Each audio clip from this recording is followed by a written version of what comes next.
There you are. Hello, everybody. I believe everyone can see the slide deck. Okay. Uh, yeah, thank you for joining us this afternoon. I know there's a lot going on in the world right now, and we definitely appreciate the time that you're taking out of your day to be with us. My name is Justin Reed. I'm a senior program manager at the Charlottesville Area Community Foundation, and today I'll be sharing some news and information and updates about our Solidarity Program for Racial Equity Movement Building. My goal is to spend the first half of today's webinar kind of recapping where we've been and discussing the new opportunities, and then leave some time towards the end to take questions. And during the Q&A portion, I'll be joined by uh, two of my colleagues, Keisha Bwenge and Megan Donovan, who will be able to help me answer some of those questions. So let's continue.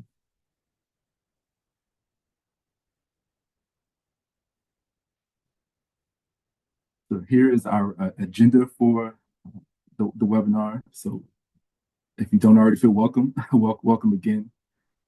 I do want to be able to share a little bit about the Community Foundation for those of you who may be new to the work that's happening here in the community. We have a lot of incredible things that we've been able to experience this past year and learn from the pilot year of our Solidarity Program that we'll recap. And then once we take you through the opportunities, we'll also have an opportunity to talk about the evaluation criteria for those opportunities. So the Community Foundation uh, is centered on our community, but also equity. These are two things that are core values to our organization and the work that we do. All of our work is done in community and in partnership with our region and all of the individuals that we're able to serve through this work. And everything we do, we prioritize equity. The foundation was founded in 1967. We've been around for a while now. And since that time, community members have partnered, pooled resources, and invested collectively with the foundation to make a deeper and longer lasting impact in our community. We have an extensive network of volunteers who serve on our committees, and together we help manage over 400 charitable funds, and this includes gifts, grants, scholarships, organizational endowments, and reserve funds. And today, we're going to be focused on one of those funds, our Community Endowment Fund, which is the fund that is supporting our Solidarity Program initiatives.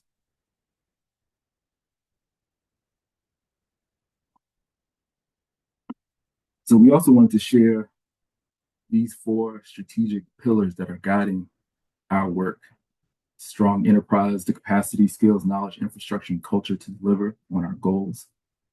The philanthropy field and this work is evolving at a rapid pace. And we are also evolving and stepping up to the plate in order to serve our community in the best way possible. And I'll add, I'm constantly amazed when I connect with other foundations, whether that's throughout Virginia or nationally, how our work compares. Much of the things that other foundations are just now beginning to do or thinking about, I'm suddenly reminded that we've been doing and we have been delivering. And so I think we can be heartened to know that in many ways, the Charlottesville Area Community Foundation is ahead of the curve. Influential leadership, we aspire to be a community leader through the strategic use of our institutional voice on issues that are important to our region. And this can come out in a variety of ways. In addition to our grant making, there's data analysis and reporting that we share with the broader community. There are white papers, there are programs and events and panels that our staff is constantly participating in. So we strive to make sure that we are prioritizing those issues that matter to our community. I think affordable housing recently has really bubbled up as an issue that we've really doubled down our supporting efforts on. Deep and authentic relationships that ensure a diverse and representative team, board, volunteer composition across the organization. And it's through this that we're able to build the meaningful relationships across our entire service area, which is relatively large. There are 3,100 square miles within the region that we serve, and it's an incredibly diverse region. It's a mostly rural region. I've been amazed since coming to the foundation by the incredible team that I get to work with. Many of us have grown up here in the community. We're able to tap into those networks. There's lived experience that's represented on our team that speaks to so many issues, and there's also acquired knowledge that allows us to really support our neighbors. So through our staff composition, through our committee composition, we can ensure to be able to speak. We work to speak to the many issues across our region, and to do that from an authentic place, an approximate place. And then, through strong enterprise, through influential leadership, through deep and authentic relationships, we're able to provide an array of effective catalytic resources. And again, today we'll be focused on one of those resources, which is our Solidarity Program, supported through our Community Endowment Fund.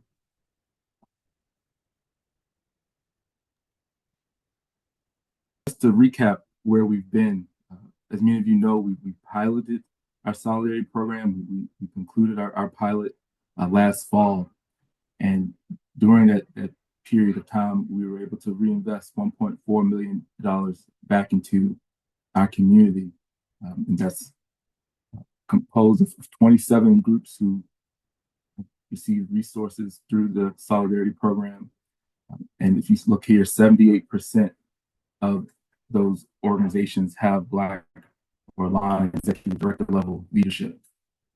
And so you'll often hear Black and Alignment used when we talk about our Solidarity Program, which stands for Black and or African, Latine, Asian, Arab, and Native American.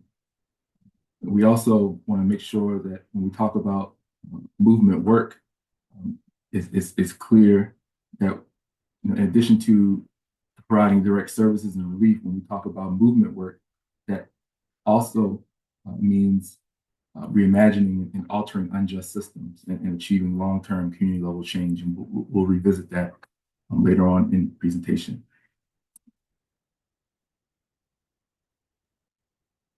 So if you look here, you can see our grantee partners from that pilot year. And then you can also see this breakdown by region and by locality within our region. And so Albemarle, Charlottesville, I've heard a question, what is the distinction between Albemarle, Charlottesville versus Charlottesville here? This has been broken down to indicate those initiatives that are neighborhood specific. So if you look at Charlottesville, there are things that are happening within the city that might not necessarily affect Albemarle County writ large, but very seldom do you have things happening in Albemarle County that aren't going to impact Charlottesville. And so these proposals in this category represent those wider initiatives. And you can see a good portion of our pilot year grantees are serving the entire region. And so if you look here, here's Orange, here's Louisa. Nelson is not represented among our pilot year grantees, but I do want to make sure folks are aware that within this community foundation, we manage two funds, one that is devoted solely to Louisa County, and another fund that is focused solely on Nelson. And the last thing I'll add here, it's been remarkable in just, not just this year, but the last month, to see how so many of these grantee partners are stepping up and really helping hold the line and respond to some of the concerns that we're confronting this year.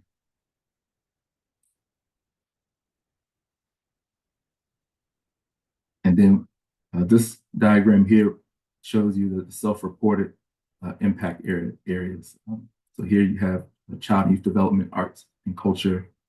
You can see a good number of the work proposals are focused on civic engagement, which is definitely in line with the goals of the Solidarity Program. Again, when you think about mobilization efforts and community organizing, popular education, community education, these things fall within civic engagement.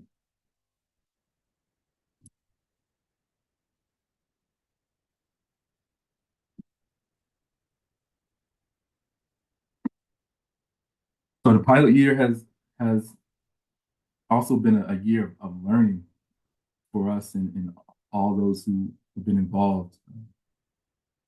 Feedback from applicants. We have our community advisory committee, which is the body that is responsible for our solidarity decision making. Through our convenings, we've had multiple focus groups. We've held office hours, multiple office hours in every locality throughout our region. All of these are opportunities for us to gather feedback and to be responsive to feedback and ideas and suggestions. We view ourselves as an organization that is continuously learning in partnership with our community. And so as we move into this year and the new opportunities, much of that has reflected our active listening.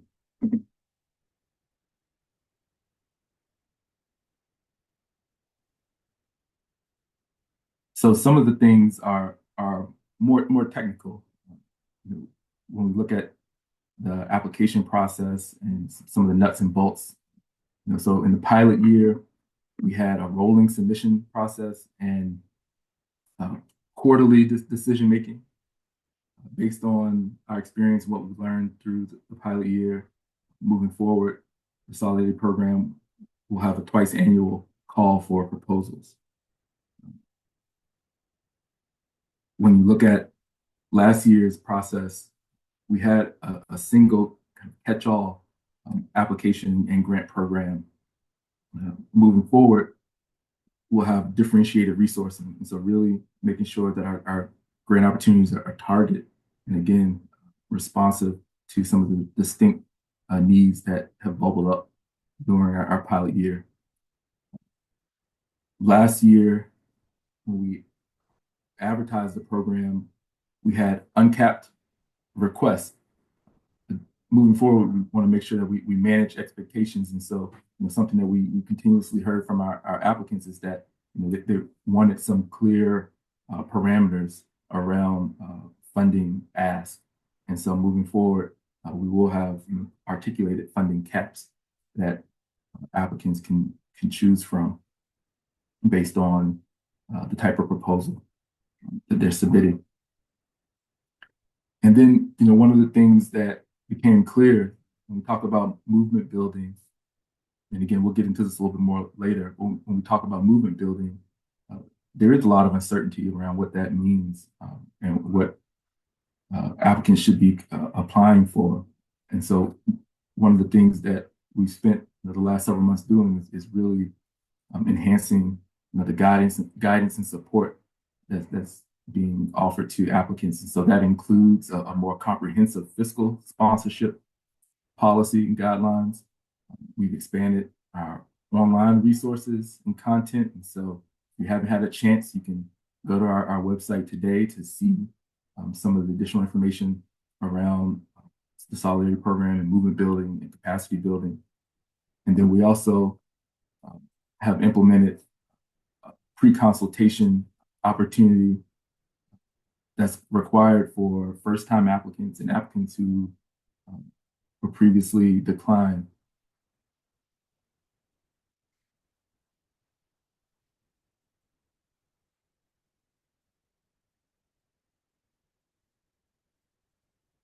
So those were the kind of technical nuts and bolts, lessons and learnings from this past year. There were also some things that were kind of deeper level lessons and takeaways through our conversations with, again, grantees, those who successfully applied, those who were unsuccessful, our community advisory committee, even other funders who we partnered with in this work.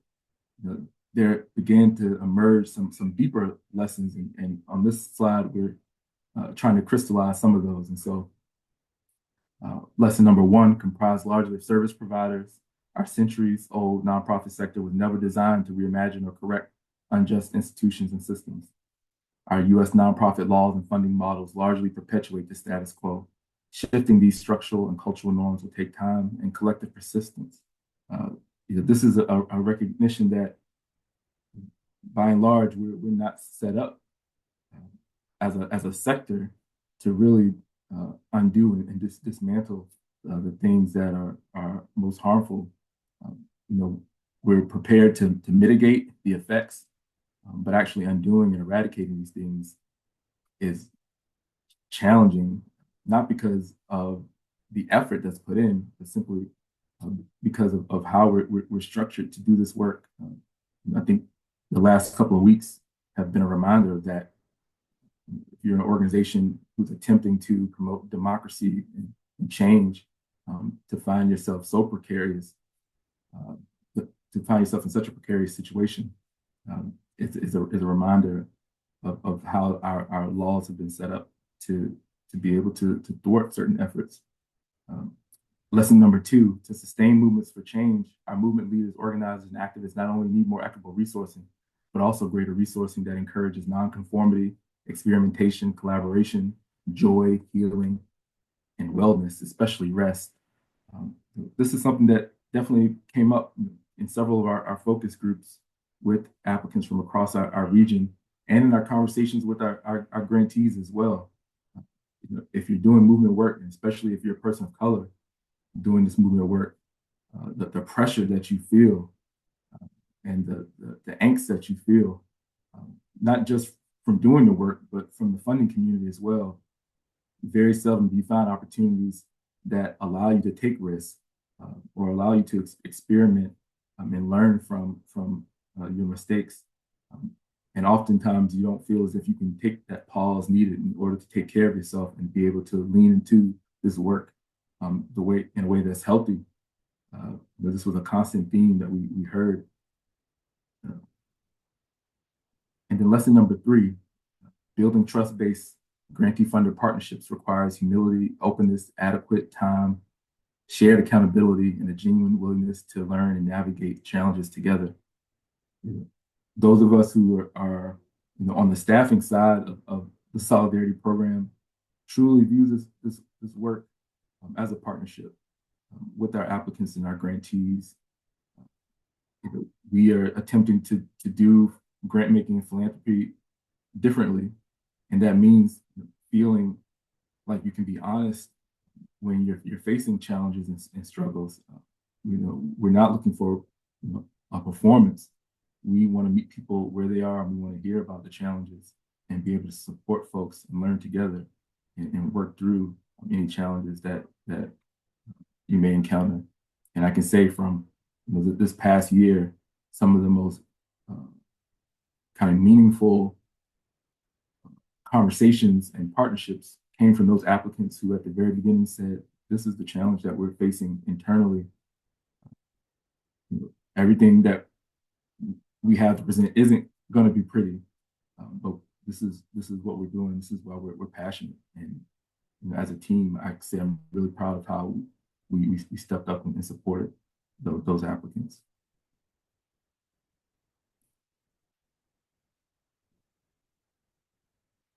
So now we're getting into the opportunities for this year that have, again, really been shaped by all of these lessons and conversations with our community.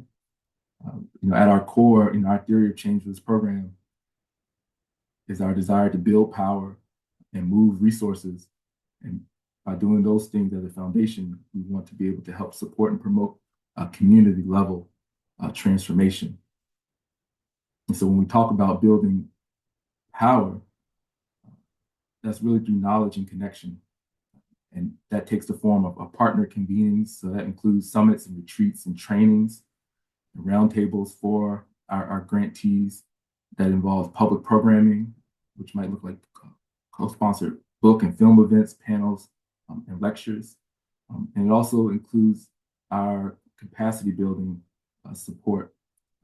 There are a wide variety of capacity building resources that we already provide, but we also want to make sure that it includes movement focused resourcing as well. And if you have questions about some of these things, again, my colleagues will be joining me at the end to speak to some of this. And so when we talk about moving resources, one of the first ways we want to move resources is in a way that focuses on healing and strengthening. And so our first grant opportunity through the Solidarity Program is called the Renewal Grant. So these grants will be capped at $25,000. These grants will support sabbatical, collective healing work, joyful resistance, coalition building, conflict resolution, and mediation support. Again, thinking about the things that we were hearing throughout our pilot year, I think a very common refrain from many of our frontline activists and organizers and impact leaders here in the community is that there are many efforts that are happening in our community. How can we foster greater mutual support and collaboration among us, similar line groups? So that's one of the things that is reflected in the Renewal Grant. Also, conflict resolution and mediation is sometimes needed when you're doing such difficult work with so many diverse personalities. How can we resource those efforts as well? And then, this term joyful resistance, when you look at the literature and also, again, from the conversations that we've had, for this work to be sustained and to be effective, it has to be at times joyful. There have to be moments of reprieve and moments that allow those who are working towards a mission to fortify one another and to affirm and simply support one another. And so we do want to make sure that we provide space for joyful resistance. And if you look on our website under FAQs, we've gone into a little bit more detail about what we mean by joyful resistance. And then here are the eligibility requirements for our renewal grants. A 501c3 nonprofit, school, governmental, religious entity, or group fiscally sponsored by a mission-aligned 501c3 nonprofit.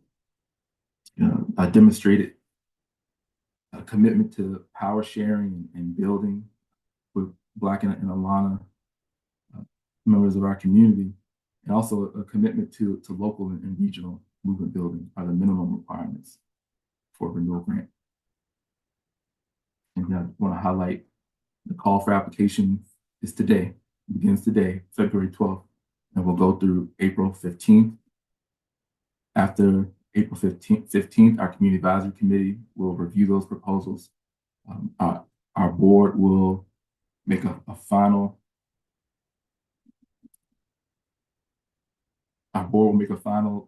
decision by the end of June, and then our applicants will have those notifications. And sorry, I got a question sent to me, and I received a question to the person who just sent me the question, and I'll get to that when we get to the questions.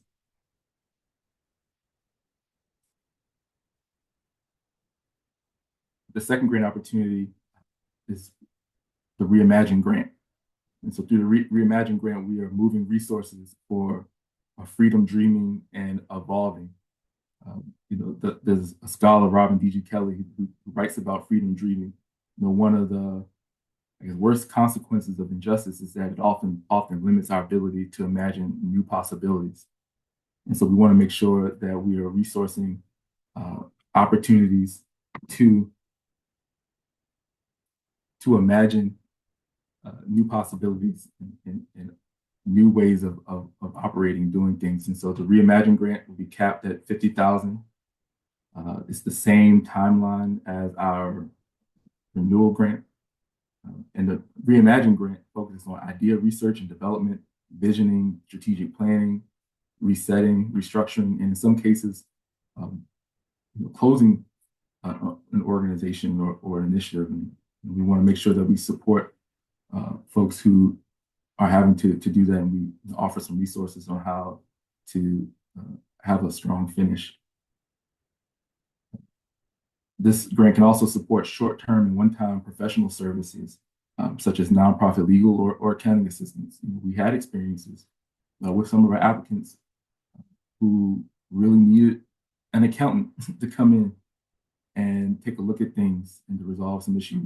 Applicants who really needed some kind of niche legal advice in order to continue their work in the way they wanted to. And so we want to make sure people know that you shouldn't be ashamed to ask for that kind of support, and we want to be able to provide it.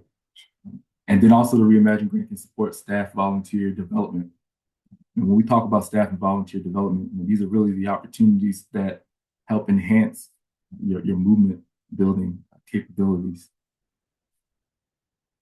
And then the eligibility for the Reimagine grant is the same as the eligibility requirements for the renewal grant. The third opportunity is our Reshaping Futures grant. Some of you may have heard, a few years ago, we had our Shaping Futures grant opportunity at the foundation. In many ways, we're bringing that opportunity back through the Reshaping Futures grant. But this is a much larger award. It is capped at $500,000 over 1 to 5 years, a multi-year award. And this grant can support general operations and capacity building, programming, expansion, scaling, experimentation and piloting, increased frontline grassroots support, possibly capital improvements. This is kind of much more all-inclusive grant opportunity. But this grant opportunity does require an LOI. So the previous two grants are just straight to application. The Reshaping Future grant requires an LOI. And then from the LOIs that are submitted, our Community Advisory Committee will invite a select number of those applicants to submit a full application. And that full application is developed in partnership with our staff through a facilitated design process. 501c3 nonprofit, school, governmental, religious entities, or groups fiscally sponsored by a mission-aligned 501c3 nonprofit are eligible to apply. Demonstrated power building and sharing, again, is another requirement. And you also have to demonstrate a strong local regional movement building commitment and track record. And so this timeline begins later in the year. We'll open up the call of LOIs, the call for LOIs in July. The application design process will begin in August, and then those funding decisions will occur as early as December. One of the reasons that this says anticipated timelines because we still want to leave some room for this program to evolve, particularly in response to many of the changes that we've seen in these past few weeks related to funding for nonprofits. And so there is a possibility that the Reshaping Futures grant could look slightly different in order to better support applicants who may be adversely affected and disproportionately affected by things that are happening at the federal level. Two notes here, Justin. One is another call to increase your volume a little bit. Number two, could you talk about LOI and just what the acronym stands for and maybe a little bit more about that process? Got it. So the LOI, a letter of inquiry or a letter of intent, is essentially a point of entry to the larger application process. An applicant is going to be able to provide some initial information that we request to basically describe what it is that they're hoping to do with this grant funding. That LOI is submitted through our regular grant making online system.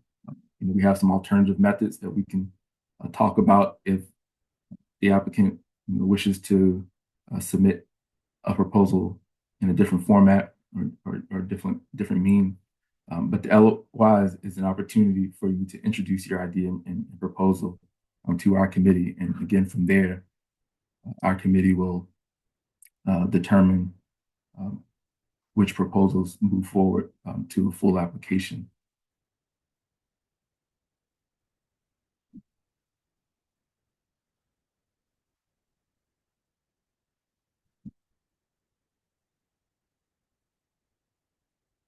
So here's a quick recap so you can see the three solidarity grants side by side. And so it's going to be important for applicants to really consider which one of these makes the most sense at this given time. We view these as stepping stones. In the moment we're in now in the spring, if you were to apply for a renewal or reimagine grant, ideally, these initial grant opportunities can help position an applicant to apply for a Reshaping Futures grant next year.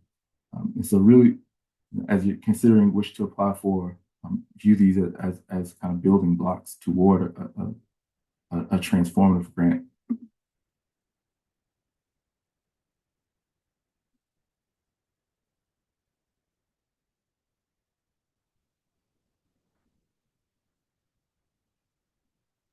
So I do want to get into eligibility a little bit and I'll begin going into some of our questions here. One of the biggest questions, most consistent questions we receive is around movement building and what does that mean? And so, we've settled on a definition here.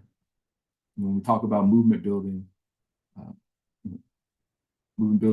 are those efforts that are working to address a systemic problem or injustice while promoting an alternative vision or solution. So I think that the two key things here, a systemic issue and alternative vision and solution. Some of you may have heard the parable of upstream, downstream. Just to share it quickly, if you imagine our systems being a river or a stream, and downstream, you have a lot of fish that are struggling and having issues, and the way we're responding is by pulling the fish one at a time out of the water and trying to save as many fish as possible from this polluted stream, this polluted water, this polluted system. That is a downstream intervention where we're responding to the urgent current needs of those fish that are taking in this polluted water. An upstream intervention takes a moment to really look to what's happening further upstream. What is it that is polluting the water in the first place? And is it possible to stop the pollution from entering the stream instead of simply pulling as many fish as possible out of the stream? And so an upstream solution or intervention seeks to remove and prevent injustice within systems and imagine and demonstrate alternatives. And so for the Solidarity Program, while we recognize the importance of all interventions and have created opportunities that support all interventions, when we talk about the transformative work, that's the upstream intervention and alternative. And through the Reshaping Futures grant, we are really prioritizing those types of efforts.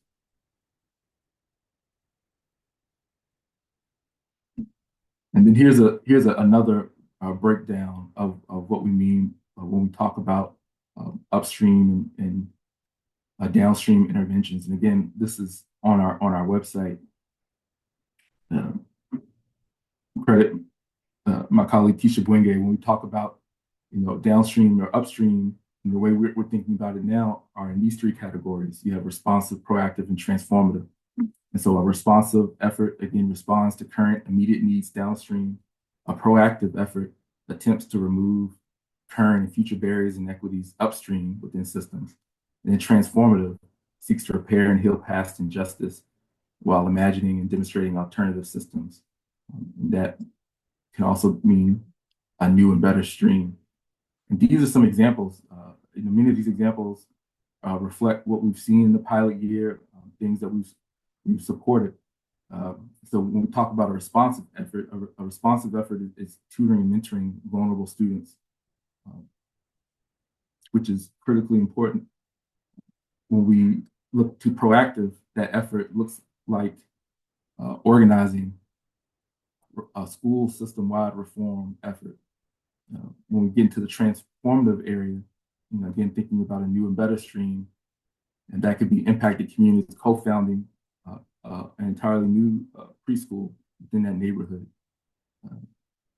So again, responsive would be managing a shelter for unhoused residents, proactive, advocating for inclusionary zoning. A transformative approach is converting for-profit rentals into permanently affordable housing through a community land trust. And so if you go on our website, you'll see all of these examples again that kind of walks you through the movement building continuum.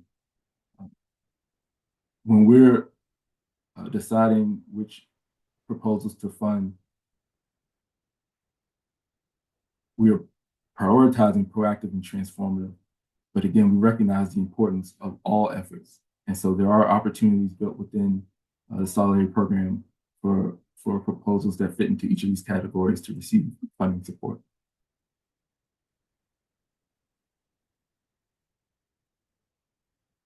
Now, how will proposals be evaluated? So, these 5 different categories, criteria will be what our Community Advisory Committee will be considering. Experience. The applicant's work clearly and thoughtfully matches the purpose and goals of the grant program, supporting racial equity movement building. Again, as I said, especially proactive and transformative work that's led by those who are most impacted. The vision. The applicant's proposal is clear, compelling. The goals, plan, and expected outcomes are well defined and reflect a deep understanding of the inequity need being addressed. And so here, it's going to be important to not just talk about the problem that you're hoping to address.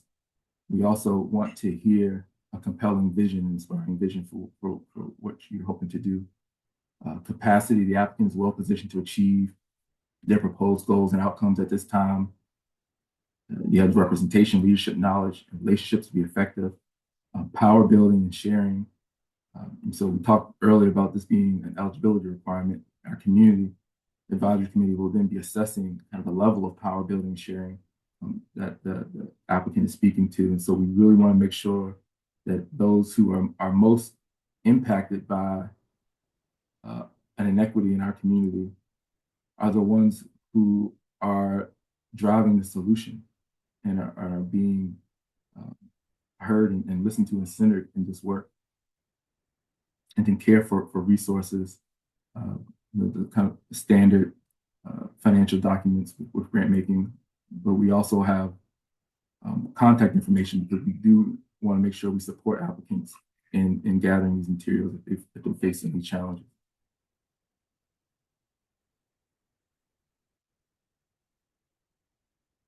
Good. So I know we have some questions. There was a question related to capital improvements. It looks like that's already been addressed. So of those 3 grants, again, it's only the Reshaping Futures grant can be used for capital improvements, could potentially be used for capital improvements. We want to make sure that if an applicant is interested in a capital improvement project, that they meet with staff ahead of time. And so you'll see in our process and on our website how to schedule those pre-consultation meetings.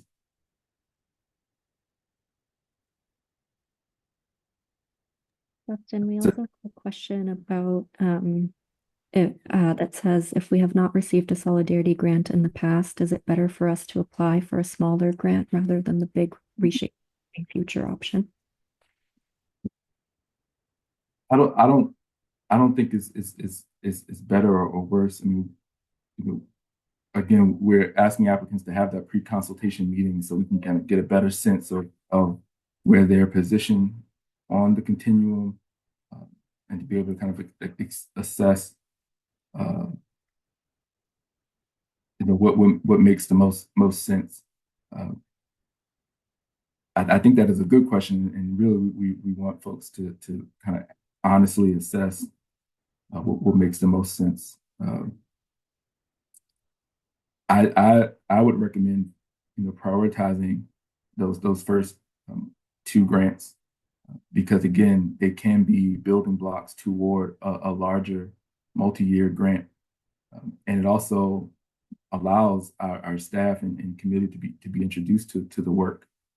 So focusing on the Reimagine or the renewal grant opportunities, particularly the Reimagine grant, if you're thinking about applying for Reshaping Futures later, the Reimagine grant, ideally could be used as a planning and strategizing opportunity for that later multi-year grant proposal. Thanks, Justin. Could you talk about which grant program would be the best fit for a general operating project, general operations? Got it. So it depends on the amount that's being requested. I mean, if this is a larger need, of course it would make more sense for the Reshaping Futures grant opportunity. It would make more sense to apply for the Reshaping Futures, the larger grant opportunity.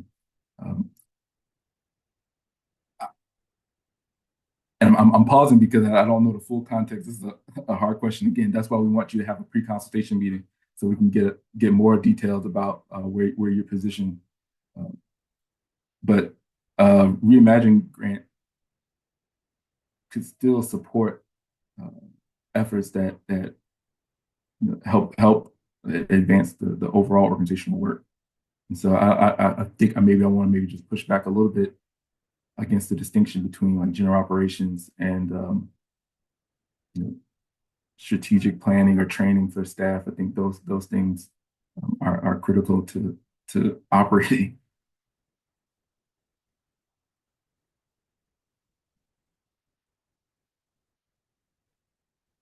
This came up a couple of times. I think it's a great question to address. Is just thinking about like these three programs and if there's a target number for each grant of how many projects we will fund, or if there's a dollar amount that we will fund in each one.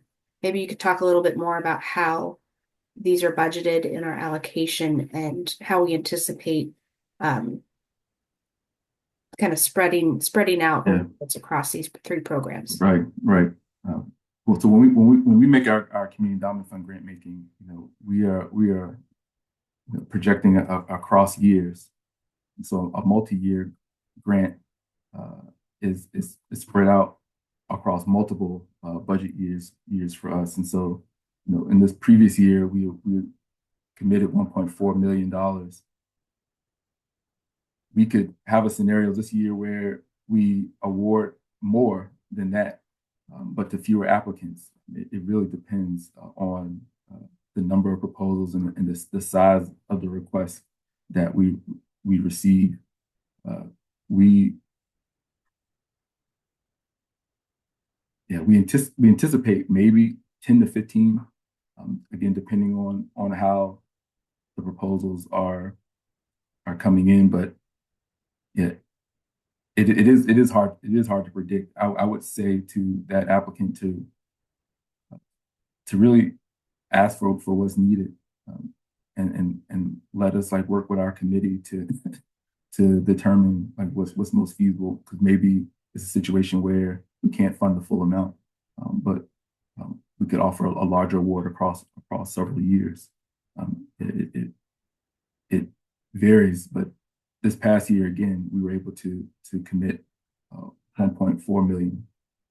And we could potentially do more, but our goal here is to have a greater impact, which means having fewer proposals that are funded. We funded 27 proposals in groups last year. I think if we can get that down to 10 or 15 or even fewer with larger awards, we would feel okay doing that. I also received a question about joyful resistance, and I'll share what we have on our website. It's impossible to sustain social movements without prioritizing joy, the restorative experiences that inspire and energize us, strengthen connections, and renew our sense of purpose and hope. Movement work can at times be fun. For those who experience daily injustices, joy itself is an act of defiance. The renewal grant invites eligible applicants to share how your acts of joyful resistance, be it a neighborhood block party, community festival, artistic public performance, group adventure, etc., help advance a larger movement for racial equity and systemic change. And, in response to that question, I'll say there are a lot of things that make us happy and can spark joy. For applicants that are interested in a joyful resistance type grant support, the key thing will be to show how this joyful experience is advancing a larger movement for racial equity. And again, we can have a deeper conversation in the pre-consultation meeting about what that might look like. But you have to connect it to a larger goal beyond that day or that moment. Justin, another couple things that have come up. One, if you can just clarify, with our grant policies, how often folks can apply or how many solidarity grants they can apply for, and then the difference or the distinction between that and non-CEF grants at the foundation. What I'm going to do is I'm going to share my screen again and take folks through the website here.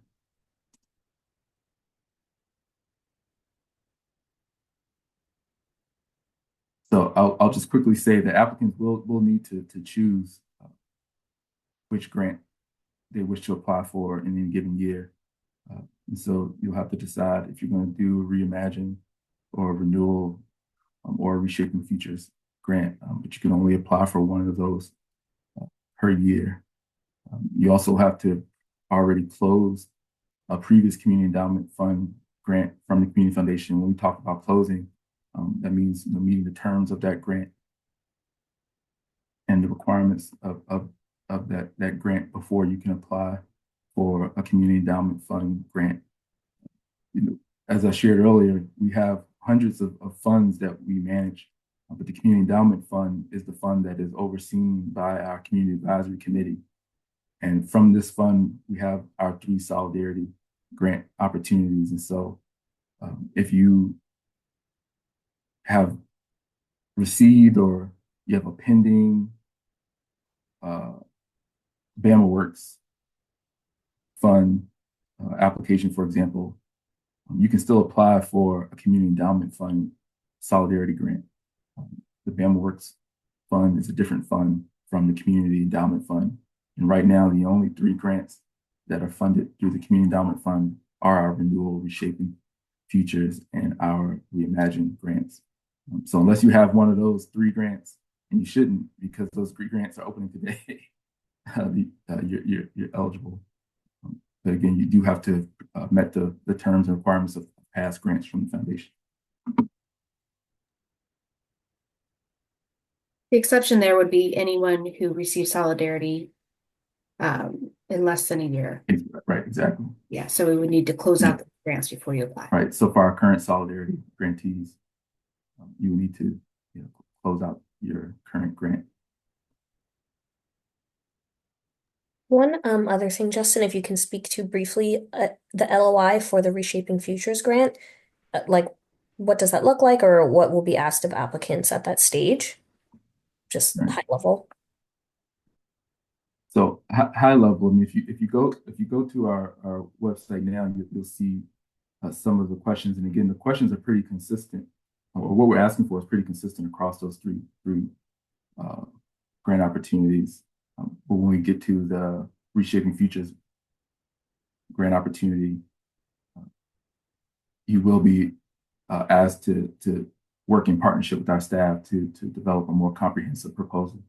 But if you look at those questions now, that gives you an idea of what it is we're looking for. And again, it's those same things that we discussed previously around the evaluation, looking at experience, looking at capacity, vision, you care for resources, power building and sharing.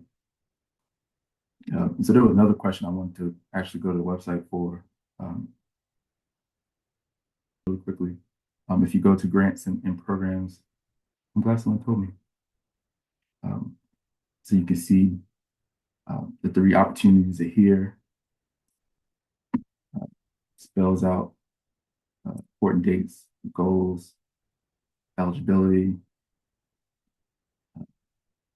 our community endowment fund general policies that apply to all of our solidarity grants are here. You can request a pre-consultation meeting. You can begin an application. Again, I would encourage folks to spend time on the frequently asked questions page. Several questions from today are spelled out here. If you're looking to receive sabbatical support, we provide resources throughout the website, like the sabbatical toolkit that will help develop that policy.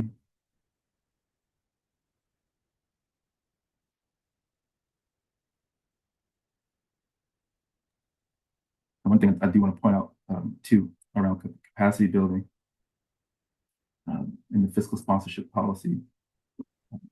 So moving forward, we are providing more robust support around fiscal sponsorships and what that means and what's expected. One of the key things is making sure that your fiscal sponsor has the capacity themselves to serve in that role, but it's also critical and required that this fiscal sponsor has a clear related mission, a clearly related mission to the work that's being proposed. And so if you're a group addressing food justice, you don't have 501c3 status, your fiscal sponsor should be a nonprofit that also addresses food justice in some way.